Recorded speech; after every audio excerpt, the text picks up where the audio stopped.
अन्तर्राष्ट्रिय व्यापारका पूर्वाधार विकास हुँदै थिए, व्यापार लागत घट्दै थियो। चोबारमा अन्तर्राष्ट्रिय प्रदर्शन स्थल सहितको सुक्खा बन्दरगाह निर्माण गरेका थियौँ। दशकौँसम्म चर्चामा रहेको भारतको मोतिहारदेखि नेपालको अम्लेखगञ्जसम्मको पेट्रोलियम पाइपलाइनको निर्माण 17 महिनामा सम्पन्न गरेका थियौँ।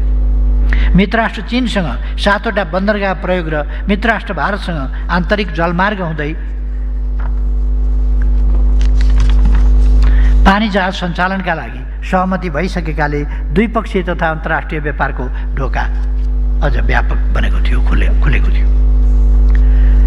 भूकम्पले क्षतविक्षत संरचनाको निर्माण शून्य अवस्थामा थियो। आवश्यक ऐन, नियम, कार्यविधि र मापदण्ड तर्जुमा गर्ने, सङ्गठन निर्माण गर्ने, जनशक्ति व्यवस्था गर्ने, आन्तरिक तथा बाह्य स्रोत जुटाउने तयारी पुरा गरिएको थियो। 7,58,793 निजी आवास, 6,447 विद्यालय भवन, 751 स्वास्थ्य संस्था, 586 पुरातात्विक सम्पदाको निर्माण गरिएको थियो। जोखिमपूर्ण बस्तीको पुनर्निर्माणका साथै महत्त्वपूर्ण भवनहरूको प्रबलीकरणको कार्य तीव्र गतिमा अगाडि बढाइयो। एक आर्थिक वर्षमा 10 किलोमिटरका दरले कालोपत्रे सडक निर्माण गर्ने इतिहास भएको हाम्रो जस्तो देशमा प्रतिदिन 5 किलोमिटरभन्दा बढीका दरले कालोपत्र सडक निर्माण गरियो। 5,500 किलोमिटर कालोपत्रे सडक निर्माण गरिसकेका थियौँ। 915 सडक पुल, 1,423 झोलुङ्गे पुल तयार गरेका थियौँ।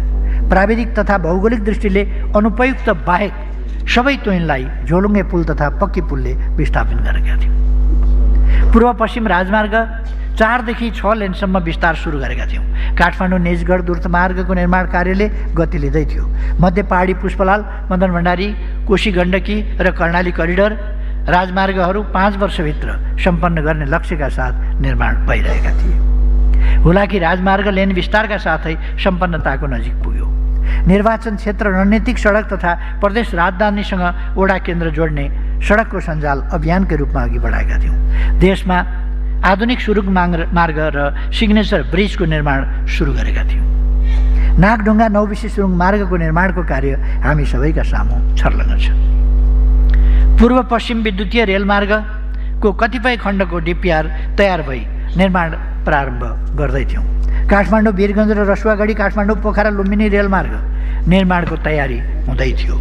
अन्तर्देशीय र आन्तरिक जलमार्ग सञ्चालनको आधार तयार हुँदै थियो। जनता आवास कार्यक्रम मार्फत 13,085 परिवारलाई सुरक्षित आवास उपलब्ध गराइसकेका थियौँ। फुस र खरको असुरक्षित छानामुनिका 7 लाख परिवारलाई जस्ता पाताको सुरक्षित छानासहितको आवास सुविधा उपलब्ध भइसकेको थियो। चक्रवात हावाहुरीबाट आक्रान्त बारा पर्साका जनतालाई 879 घरहरू निर्माण गरी छोटो अवधिमै उपलब्ध गराउन सफल भएका थियौँ। जोखिमपूर्ण बस्तीका नेपालीहरूलाई एकीकृत सुरक्षित बस्तीमा स्थानान्तरणका लागि विशेष कार्यक्रम सञ्चालन गरिरहेका थियौँ। संसद भवन लगायत आवश्यक सरकारी भवनहरू र लुम्बिनीमा 5,000 क्षमताको र गोदावरीमा 3,000 क्षमताका ठुला सभाहरूको निर्माण सम्पन्न भएको कुरा हामी सबैका आँखा अगाडि छ। सबैलाई गुणस्तरीय खानेपानी उपलब्ध गराउँदै थियौँ। कठिन अवस्थामा रहेका परिवारलाई खानेपानी निःशुल्क वितरण गर्न सुरु गरेका थियौँ। दशकौँदेखि सम्पन्न हुन नसकेको मेलम्ची खानेपानी आयोजनाका धेरै बाँकी काम विभिन्न अवरोधका बीच सम्पन्न गरेका थियौँ। सोही आयोजनाको दोस्रो चरणको कार्य पनि अघि बढाएका थियौँ। ऊर्जा सङ्कटबाट गुज्रेको देशलाई लोड सेडिङबाट मुक्त गऱ्यौँ। प्रति व्यक्ति विद्युत खपत 110 किलोवाट घण्टाबाट बढेर 260 किलोवाट घण्टा पुर्याएका थियौँ। 333 मेगावाट थप विद्युत उत्पादन भई वितरणमा ल्याएका थियौँ भने 456 मेगावाट थप विद्युत उत्पादन भई वितरणको तयारी अवस्थामा पुर्याएका थियौँ। विद्युत निर्यात सुरु गर्न सम्पूर्ण तयारी पुरा गरेका थियौँ। विद्युत तार भूमिगत गर्दै थियौँ। प्रसारण लाइन निर्माणले गति लिँदै थियो। सम्पूर्ण सेवा तथा कार्यहरू सूचना प्रविधिको माध्यमबाट सञ्चालन गर्ने अभियान सफल पार्न डिजिटल नेपाल फ्रेमवर्क कार्यान्वयनमा ल्याएका थियौँ। शून्यको स्थितिबाट 77 जिल्लामा 4G सेवा विस्तार भएको थियो। स्पेसमा आफ्नै सेटेलाइट स्थापनाको हाम्रो अधिकार सुरक्षित गरी सूचना प्रविधिमा असाधारण सुधार ल्याउने आयोजना आरम्भ गर्दै थियौँ। एउटा न्यानो भन्ने सानो सेटेलाइट पुगेर पनि केही समय काम गरेर पनि आयो।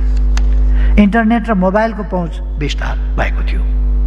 भूमि व्यवस्थामा रहेको समस्या समाधान गर्न र भूमिहीन सुकुम्बासी अव्यवस्थित बसोबासी मुक्त कमैया मुक्त हलियाहरूलाई आवास र रोजगारीको व्यवस्था मिलाउन 77 जिल्लामा आयोग गठन गरी कार्य अघि बढाइएको थियो। उपयोगिताका आधारमा भूमिको वर्गीकरण गरी भू उपयोग योजनाको आधारमा भूमिको प्रयोग गर्ने व्यवस्था कार्यान्वयनमा ल्याउँदै थियौँ। वृक्षारोपण र संरक्षणको अभियान चलाएका थियौँ। 3 करोडभन्दा बढी बिरुवा उत्पादन गरी वृक्षारोपणको कार्य अघि बढिरहेको थियो। 2500 वनमा आधारित साना तथा घरेलु उद्योग थप खुलेका थिए। काठको आयात 30%ले घट्दै थियो।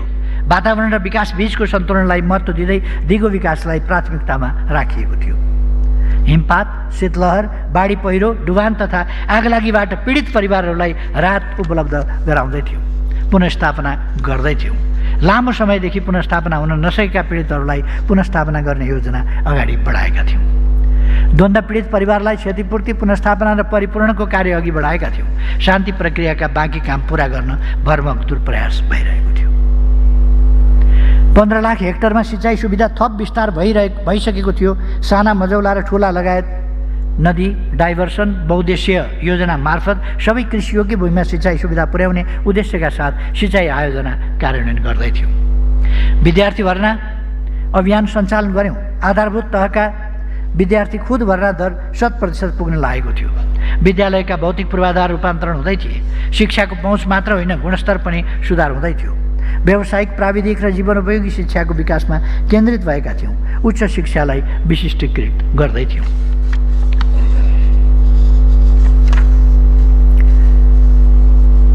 यति बेला सुनकोशी मरिन डाइभर्सन जस्ता 1,85,000 बिघा जमिन तराईको सिँचाइ हुने आयोजनाहरूदेखि लिएर यस्ता अनेकौँ आयोजनाहरूको मैले यहाँ धेरै चर्चा गरेको छैन। थुप्रै आयोजनाहरू। सभामुख महोदय, सिङ्गो विश्व नै अनभिज्ञ रहेको कोभिड-19 विरुद्धको लडाईँ सजिलो थिएन। पहिला जनताको जीवन रक्षाको नीति लियौँ। रोकथाम, नियन्त्रण र उपचारका लागि सम्पूर्ण राज्य संयन्त्र, स्रोत र साधनहरू परिचालन गऱ्यौँ। परीक्षण सुविधा देशमै उपलब्ध गरायौँ। पहिले परीक्षण सुविधै थिएन, एउटा पनि त्यसको परीक्षण गर्न सक्ने ल्याब थिएन। पहिलो टेस्ट हामीले हङकङ पठाएर गरेका थियौँ। त्यसपछि हामीले देशभरि 100 ठाउँमा परीक्षण ल्याबहरू स्थापना गऱ्यौँ। डेडिकेटेड अस्पताल, अक्सिजन प्लान्ट, भेन्टिलेटर, बेड सङ्ख्या, चिकित्सक, स्वास्थ्यकर्मीहरू, औषधि, उपकरण, खोप छिटोभन्दा छिटो उपलब्ध गराउँदै सामाजिक तथा स्वास्थ्य चेतना विस्तार गर्दै महामारीलाई नियन्त्रणमा ल्याउन सफल भयौँ। दक्षिण एसियामा कोभिड-19 विरुद्धको खोप लगाउन सुरु गर्ने दोस्रो देश नेपाल हुन सफल भयो। हामी उत्पादक होइनौँ खोपका, तर हामीले जो गऱ्यौँ र खोप पुर्यायौँ जनता समक्ष। जनताको स्वास्थ्य, अर्थव्यवस्था र सामाजिक संरचनालाई जोगाई पुनः समृद्धितर्फ केन्द्रित बनाउँदै थियौँ। जनस्वास्थ्यका भौतिक तथा मानवीय पूर्वाधारमा स्तरोन्नति र विकास गर्दै थियौँ। 28 जिल्लामा सीमित स्वास्थ्य बिमालाई 65 जिल्लामा पुर्याइसकेका थियौँ। ज्येष्ठ नागरिक स्वास्थ्य बिमा निःशुल्क गर्दै थियौँ। डायलाइसिस, मुटुको रोग लगायतका कतिपय रोगको उपचारमा राहत र अनुदान उपलब्ध गराउन सुरु गरेका थियौँ। देशभित्रै रोजगारीका अवसर सिर्जना गर्दै थियौँ। प्रधानमन्त्री रोजगार कार्यक्रम अन्तर्गत त्यसमार्फत सरकारले न्यूनतम 100 दिनको रोजगारी ग्यारेन्टी गरेको थियो। वैदेशिक रोजगारी व्यवस्थित बन्दै थियो। नियन्त्रण बाहिरको परिस्थितिले रोजगारी गुम्न गएको अवस्थामा अस्थायी राहत पुर्याउन र श्रमिकको आर्थिक भविष्य सुरक्षित गर्न योगदानमा आधारित सामाजिक सुरक्षा कार्यक्रम कार्यान्वयनमा ल्याएका थियौँ। अशक्त, आश्रयविहीन, मनोसामाजिक रोगी, फरक क्षमता भएका तथा बेसहारा व्यक्तिहरूको संरक्षण र रोजगारीका कार्यक्रमहरू सञ्चालन गर्दै थियौँ।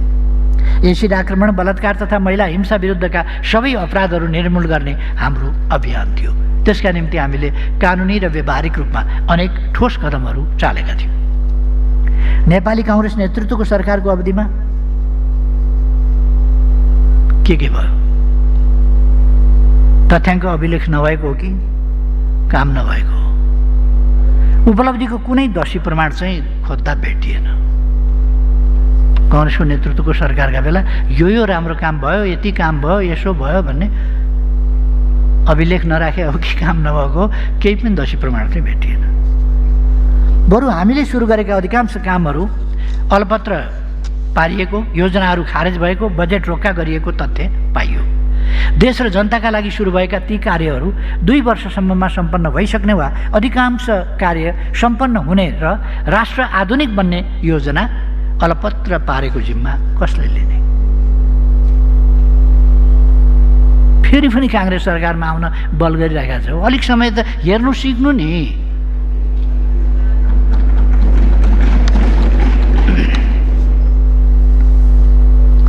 ती आयोजनाहरू सञ्चालन गर्न समय र लागतमा वृद्धि भएको क्षतिपूर्ति कसले बेहोर्ने?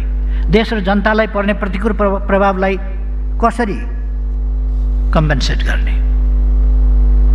सभामुख महोदय, यसको जवाफ, कुराको जवाफले के गर्ने र काम बर्बाद भइसक्यो। यस सम्मानित सभाले नेपाली काङ्ग्रेसलाई सोध्नु त पर्ने हो, सोधेर पनि के गर्नु? आम जनतालाई हामीले हिसाब किताब बुझाउनु पर्दैन? जनताको उठेको कर, जनताबाट उठेको करप्रति हाम्रो जवाफदेही हुनु पर्दैन?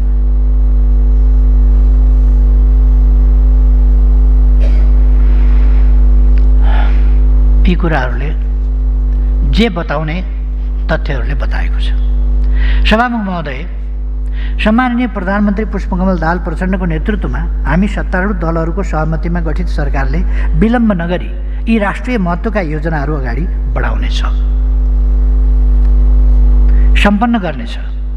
यस जननिर्वाचित सरकारले देशलाई गरिबी र पछौटेपनबाट मुक्त गर्नेछ, उच्च दरको आर्थिक वृद्धि हासिल गर्नेछ, आधुनिक समतामूलक र समृद्ध समाजको विकास गर्नेछ, जनताको जीवन स्तरमा सुधार ल्याउनेछ, जनसेवालाई सर्वसुलभ, गुणस्तरीय, प्रभावकारी र न्यायोचित बनाउनेछ, हाम्रो सभ्यताको पुनरुदय गर्नेछ, अन्तर्राष्ट्रिय प्रतिष्ठालाई शिखरमा पुर्याउनेछ, बढीमा 10 वर्षभित्र यस राष्ट्रलाई विकासशील हुँदै अति विकसित राष्ट्रमा पुर्याउने लक्ष्यका साथ काम गर्नेछ। यी सबै अभिष्टहरूको एउटै नाम हामीले समृद्ध नेपाल, सुखी नेपाली राखेका छौँ। यो हामी सबै नेपालीको राष्ट्रिय आकाङ्क्षा हो र हुनुपर्दछ। म नेपाली काङ्ग्रेसका साथीहरूलाई आश्वस्त पार्न चाहन्छु, 10 वर्षभित्र हामी देशलाई विकसित बनाउँछौँ। कसरी बनाउँछौँ हेर्नुहोस् न अलिक समय। सभामुख महोदय, भ्रष्टाचार नगर्ने, हुन नदिने र भ्रष्टाचार भएमा त्यसुपर निर्मम र कठोरतापूर्वक कारवाही गर्ने यस सरकारको प्राथमिकता हो। कुनै पनि कालखण्डका भ्रष्टाचार र जो कोही भ्रष्टाचारी उपर यस सरकारले कानुनी कारवाही अगाडि बढाउनेछ।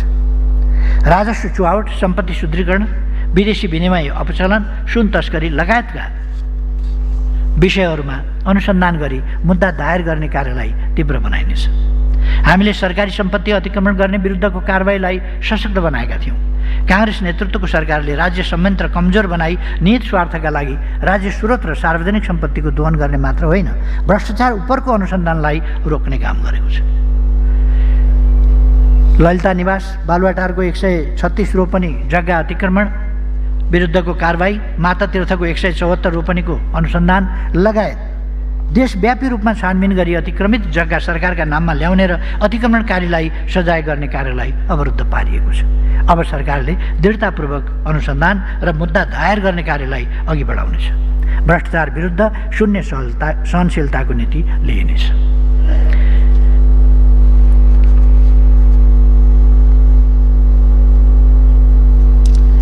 काङ्ग्रेस नेतृत्वको सरकारले कालो धनलाई वैधानिक बनाउने तथा सम्पत्ति शुद्धिकरण सम्बन्धी अनुसन्धानलाई फितलो बनाउने काम गरेका कारण मुलुक अन्तर्राष्ट्रिय जगतमा कालो सूचीमा पर्ने जोखिममा पुगेको रहेछ।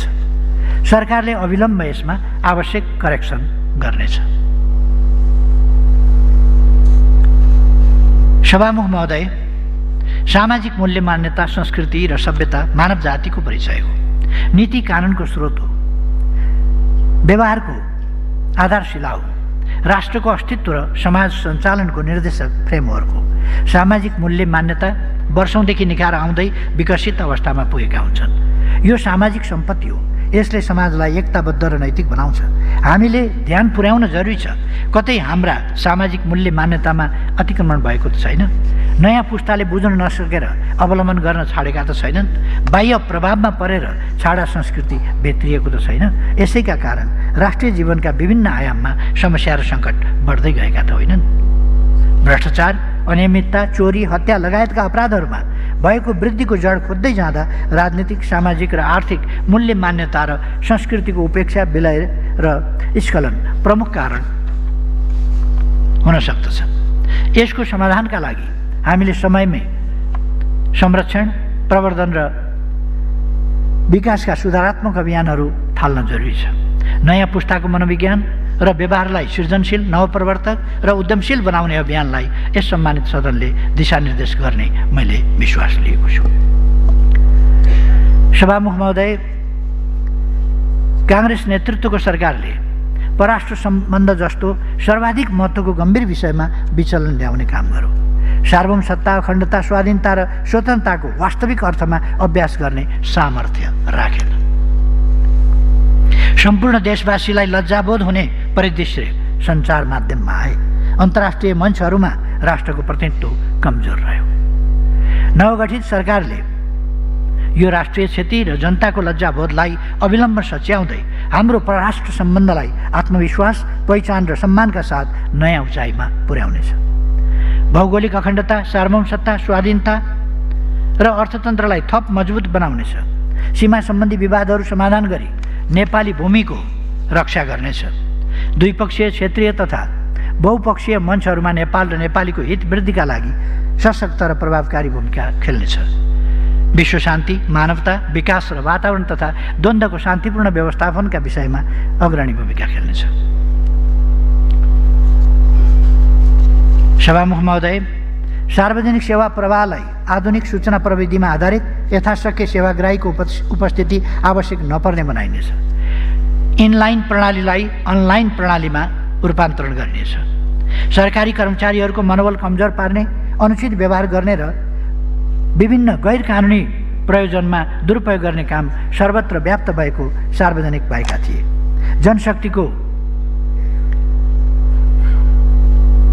जनशक्तिको गम्भीर दुरुपयोग भएको विषयमा तत्काल छानबिन गरिनेछ। राष्ट्र सेवकहरू पनि निर्धक्क साथ कानुन बमोजिम राष्ट्र सेवा र जनसेवामा लाग्नुपर्दछ। कर्तव्यच्युत भएमा त्यसको दुष्परिणाम एक न एक दिन बिहोर्नु पर्दछ भन्नेतर्फ सदा सचेत रहनुपर्दछ। सभामुख महोदय, हामीले सबै विद्यालयमा, विश्वविद्यालयमा नियमित र गुणस्तरीय अध्ययन अध्यापन सुनिश्चित गर्नु छ। सबै अस्पताल तथा स्वास्थ्य संस्थाहरूबाट सबै नागरिकहरूलाई स्वास्थ्योपचार, औषधि र स्वास्थ्य चेतना अभिवृद्धिको ग्यारेन्टी गर्नु छ। सबैलाई स्वच्छ खानेपानी उपलब्ध गराउनु छ। सर्वसाधारण लगायत उद्योगी व्यवसायीहरूलाई आवश्यक विद्युत निर्बाध उपलब्ध गराउनु छ। यातायात क्षेत्रलाई विश्वसनीय, सुरक्षित र कम खर्चिलो बनाउनु छ। किसानहरूलाई समयमै मल, बिउ र प्राविधिक सेवा उपलब्ध गराउनु छ। युवालाई स्टार्टअप बिजनेस, साना उद्योगहरू सुरु गर्न, आविष्कारहरू गर्न र ठुला व्यवसायतर्फ अग्रसर हुन प्रोत्साहन गर्नु छ। महँगी नियन्त्रण गर्नु छ। आपूर्ति प्रणालीलाई व्यवस्थित गर्नु छ। नागरिकता र राजधानी लगायत सरकारी कार्यालयहरूबाट उपलब्ध गराउने सबै सेवाहरू छिटो, कम खर्चिलो र अनलाइन प्रणालीबाट सम्मानजनक रूपमा उपलब्ध गराउनु छ। सर्वसाधारणलाई यी सेवाहरू पुर्याउन सरकारले चाल्ने कदममा यस गरिमामय सभाबाट दिशानिर्देश र थप प्रोत्साहन मिल्नेछ। सबै क्षेत्रबाट सरकारलाई सहयोग हुनेछ भन्ने कुरामा म विश्वस्त छु।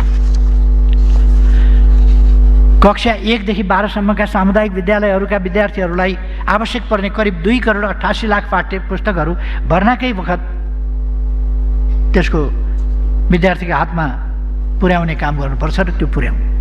आगामी वर्ष बालीका लागि किसानहरूलाई आवश्यक पर्ने 3,25,000 टन युरिया, 1,75,000 टन डिएपी, करिब 35,000 पोटास गरी करिब 5,35,000 टन रासायनिक मल भण्डारण गरी यस वर्षको वर्षे बाली लगाउनु अगाडि नै उपयुक्त समयमा आपूर्ति गर्ने प्रभावकारी व्यवस्था गरौँ। नेपाल एकीकृत व्यापार रणनीतिले पहिचान गरेका सम्भावनाका 16वटा वस्तुहरू र उदीयमान सम्भावनाका वस्तुहरू समेतको उत्पादन तत्काल ठूलो परिमाणमा बढाई निर्यात वृद्धि गरी देशलाई पिरोलेको व्यापार घाटा कम गरौँ।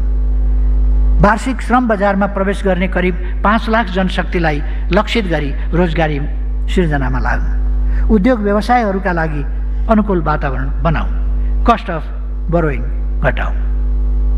सङ्क्रमणकालीन न्यायको बाँकी रहेको काम द्वन्द्वका पक्षहरू, पीडित तथा अन्तर्राष्ट्रिय समुदायको समेत चासोलाई ध्यानमा राखी सम्पन्न गर्न विलम्ब नगरौँ। यसलाई सकेसम्म छिटै सम्पन्न गरौँ। न्यायालय यस्तो बनाऊ जसलाई सम्झेर हरेक नागरिकले त्यहाँ गएपछि मैले न्याय पाउँछु भन्ने विश्वास गरोस्। यस सन्दर्भमा हालै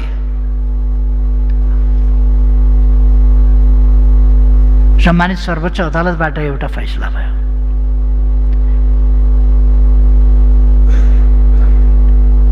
सरकारका उपप्रधानमन्त्री तथा गृहमन्त्री र यस सम्मानित सभाका जनताबाट अत्यधिक मत प्राप्त भएर विजयी भएर आएका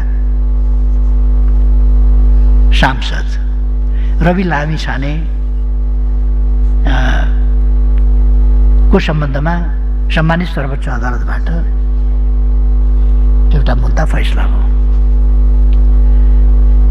पहिलो कुरा म भन्न चाहन्छु, हामी अदालतलाई सम्मान गर्छौँ, त्यसकारण त्यस निर्णयलाई मान्छौँ।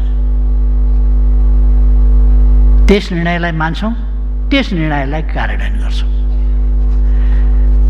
तर मेरो मनमा त्यो निर्णय सुनेपछि केही प्रश्नहरू पैदा भए।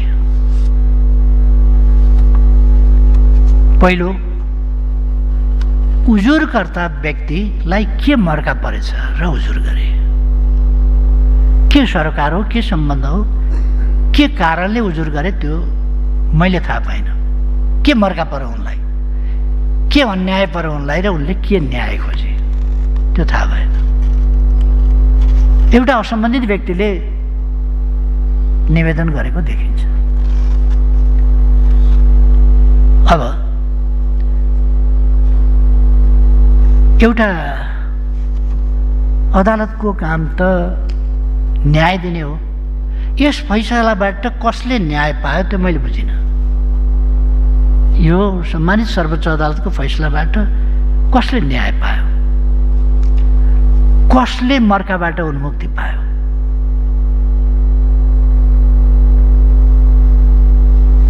न्याय दिनका लागि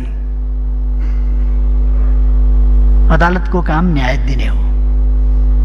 कसले न्याय पायो, कसलाई न्याय दियो त्यो त्यति बुझिएन। एउटा नागरिक राज्यको प्रहारको विषय हुन सक्दैन। राज्यले नागरिकलाई प्रोटेक्सन गर्नुपर्छ। यदि संविधान र कानुनको अफेन्स गर्यो, उल्लङ्घन गर्यो, त्यसबाट कहीँ कतै क्षति पुग्न गयो भने नागरिकलाई पनि रोक्नुपर्छ। कुनै व्यक्तिका, समूहका, संस्थाका, राज्यका कुनै हक अधिकारमाथि उल्लङ्घन भयो भने त्यो उल्लङ्घन गर्न पाइँदैन। संविधान मिच्न पाइँदैन। मिचेर केही अपराधिक क्रियाकलाप गर्न पाइँदैन। तर सम्मानित सर्वोच्च अदालतको फैसलाले कुनै सब्स्टेन्सियल इरर भन्दैन। तात्विक त्रुटि पनि तात्विक अर्थ राख्ने खालको भन्दैन, प्रक्रियागत त्रुटि। त्यो प्रक्रियागत त्रुटि शुक्रबार रवि लामिछानेको, जुन रवि लामिछाने पहिले नै आफ्नो स्ट्याटस सार्वजनिक गरिसक्या हो। दोस्रो, यहाँ ढोका खुला रहेछ भनेर फुत्त संसदमा पस्या होइन। ढोका खुला देखेर फुत्त पस्या त्यस्तो होइन। निर्वाचन आयोगमा उम्मेदवारी दर्ता गरेको, त्यसबेला उजुरी परेको, उजुरी ठिक नठहरेको, बदर भएको उम्मेदवार हुन पाउँछ, वैधानिक छ भनेर निर्वाचन आयोगले उम्मेदवारी सदर गरेको, अनि चुनाव लड्दा अत्यधिक सार्वभौम सत्ता सम्पन्न जनताले अत्यधिक मतले आफ्नो प्रतिनिधि छानेको गयो के बापत भन्दा एउटा प्रोसिड्युरल एरर, प्रक्रियागत त्रुटि हुन गएछ। त्यतिमा सांसद गयो, पार्टी अध्यक्ष गयो, गृहमन्त्री गयो, उपप्रधानमन्त्री गयो, धेरै चिजमा धक्का पर्यो। न्याय भयो कि भएन? रवि लामिछानेलाई न्याय भएन भने न्याय कसलाई चाहिँ भयो त? कसले पायो न्याय? फैसलामा न्याय त कतै हुनुपर्ने होला। कसले न्याय पायो? मैले खोजेँ, न्याय पाउने कोही पनि देख्दिनँ, न संस्था, न व्यक्ति, न समुदाय, न कोही पनि देख्दिनँ। बुझिन सक्नु खालको जस्तो लाग्यो मलाई।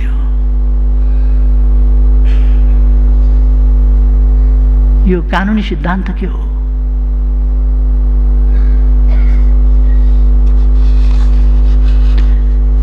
मैले अघि माथि नै भनेको छु,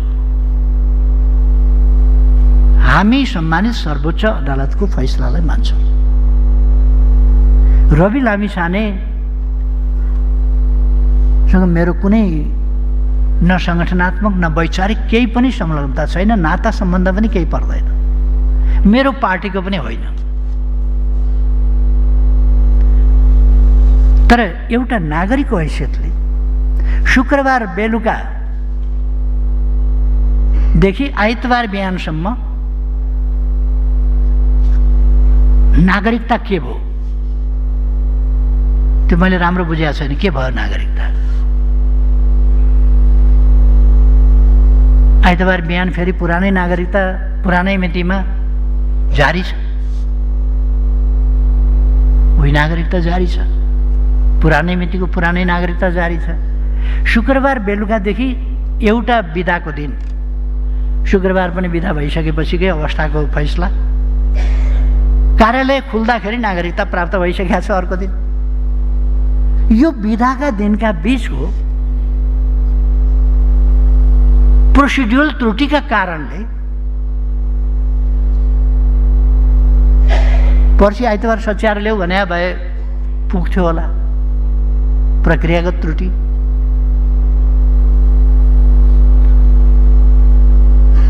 किन यस्तो फैसला भयो होला?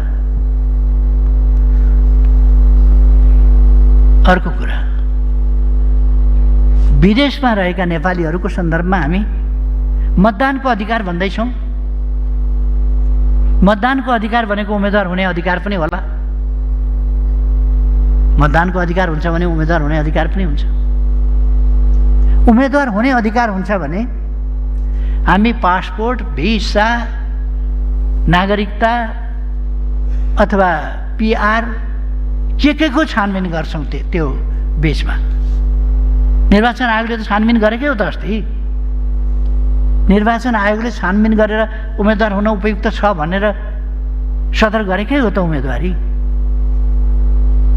अब भोलि यो समस्याको हामी समाधान कसरी गर्छौँ त? मताधिकार दिँदा मताधिकार विदेशी नागरिकले प्रयोग गर्न पाउँछ कि पाउँदैन? अब रवि लामिछाने विदेशी नागरिकता छोडिसकेको व्यक्ति हो भन्ने त हामीलाई थाहा भयो। यस कुराले अब गैर आवासीय नेपालीहरूमा के असर पर्छ? उनीहरूको नेपालमा रहेको सम्पत्तिमा के असर पर्छ? आदि अनेक प्रश्नहरू होलान्। यसले दूरगामी अर्थ के राख्छ?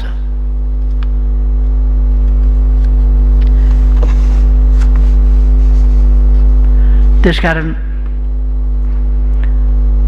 यी विषयहरूमा हामी अलिकति गम्भीर हुनुपर्छ कि हामीले स्पष्ट हुने गरी कानुन निर्माण गर्नुपर्छ कि र सम्मानित सर्वोच्च अदालतले त्यसका बाई प्रोडक्ट, सोशल कन्सिक्वेन्सेस आदि समेतलाई मध्यनजर राखेर फैसला गर्नुपर्छ कि भन्ने मेरो आग्रह हो। यतापट्टि ध्यान दिनुपर्छ कि भन्ने मेरो आग्रह हो। अहिले राजनीतिक मुद्दाहरू फिर्ता लिने र राजनीतिक बन्दीहरूको रिहाईको प्रश्न चलिराखेको छ। म आग्रह गर्न चाहन्छु सरकारले यस सम्बन्धमा छिटो व्यवस्थापन मन्त्री परिषदले कानुन निर्माण सम्बन्धी वा अन्य आवश्यक कदमहरूको सन्दर्भमा चालोस्। किनभने हामीले राजनीतिक मुद्दाहरू फिर्ता लिने गरेका पनि छौँ र राजनीतिक बन्दीहरू रिहाई गर्ने गरेका पनि छौँ। त्यसकारण यी पक्षहरूलाई छिटो ध्यान दियोस् भन्ने म आग्रह गर्न चाहन्छु। सभामुख महोदय, मैले यी कुराहरू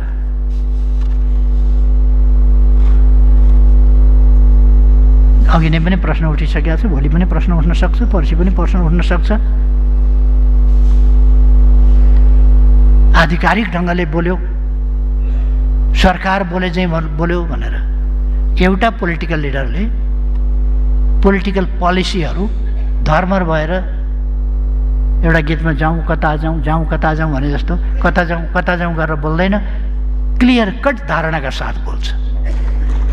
र मैले पनि हामीले गरेको न्यूनतम साझा नीति कार्यक्रम तथा सम्माननीय प्रधानमन्त्रीज्यूले केही दिन अगाडि यसै रोस्टमबाट जुन प्रतिबद्धता खुलस्त राख्नुभएको छ, ऊ त्यही कुरा समेतलाई आधार बनाएर र मेरो पार्टीका